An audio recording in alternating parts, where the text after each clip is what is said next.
Bueno, es un gusto tener a la empresa Vetifarma en nuestra casa, quien nos ha acompañado tantos años en todas las etapas del feedlot.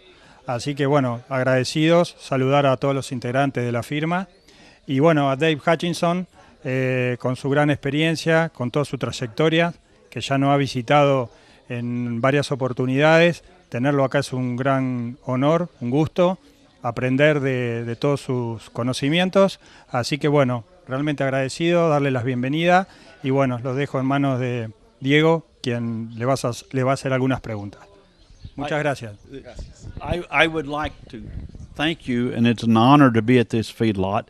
I've been here more than one time, and it has progressed into one of the very most adequate feedlot to produce carcasses.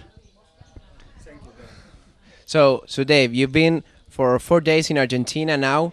Now you're entering this feed yard, which you know for many years ago.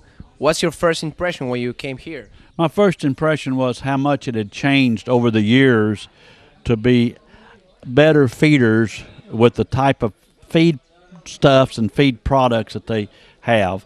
And corn is a big part of it, and that does give us quality beef.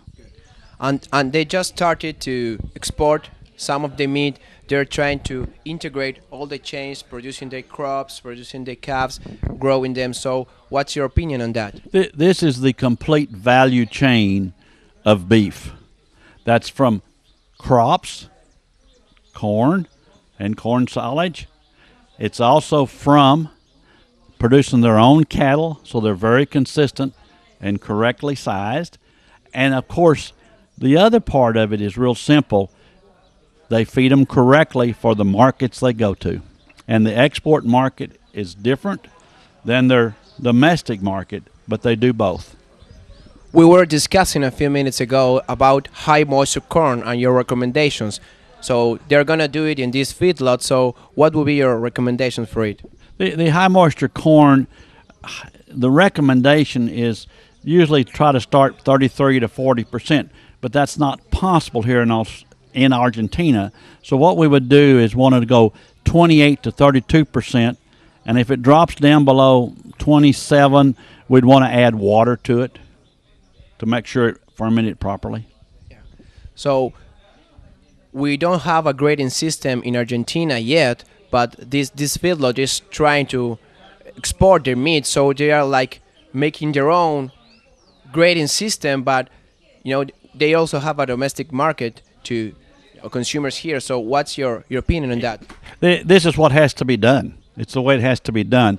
It will be, I'm sure, done someday by the government, because that's a third party, because you need a grading system just so your consumer can get a consistent piece of meat all the time. It's the eating experience that the consumer wants, its taste, its flavor, and its juiciness, cooked properly.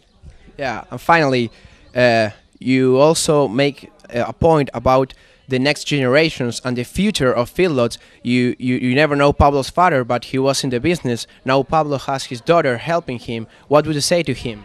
I would say that's the greatest thing that can happen in a feedlot situation. Bring it down through the ages and the people. Only the people will care about the meat they produced. Thank you, Dave.